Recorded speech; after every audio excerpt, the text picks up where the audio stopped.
Accompagne-moi dans mon tout premier voyage dans le monde du bricolage. Bonjour, je m'appelle Laura et il s'agit de mon tout premier projet en bois que j'ai construit moi-même de A à Z. La première chose à faire, c'est de bien mesurer et tracer tout ce que tu veux. Prends ton temps pour ne pas ruiner ta pièce de bois dès les premiers perçages. Pour cela, le multimarque est ton meilleur ami. Ensuite, la partie amusante commence. Commence par percer les trous pour la partie supérieure du cadre en bois.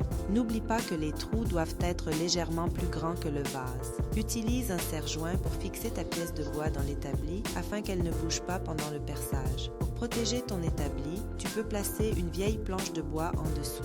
L'étape suivante consiste à assurer la stabilité des vases. Pour cela, nous perçons des trous de quelques millimètres de profondeur dans le fond du cadre afin que les trous soient parfaitement placés et serrés dans le sol. Ensuite, j'ai percé le creux dans la pièce de fond à travers les trous pré-percés.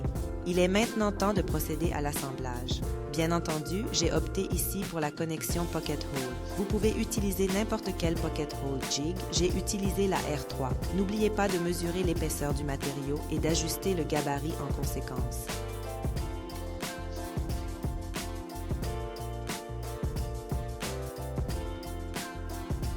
Perce 2 pocket holes dans les parties latérales respectives et assemble-les avec la partie supérieure du cadre.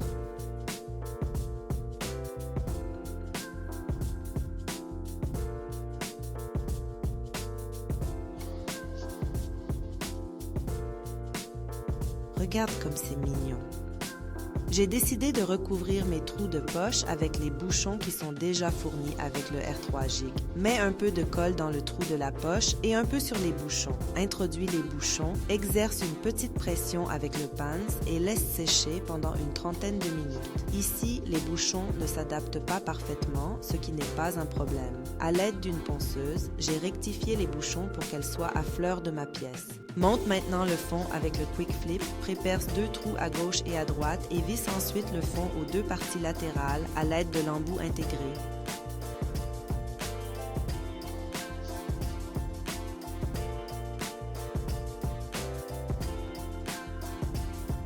Pour finir, ponce bien le tout et verse ton vernis préféré.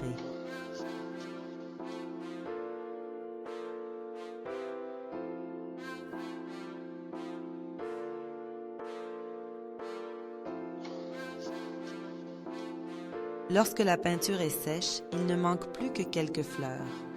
Voilà, mon premier projet est terminé.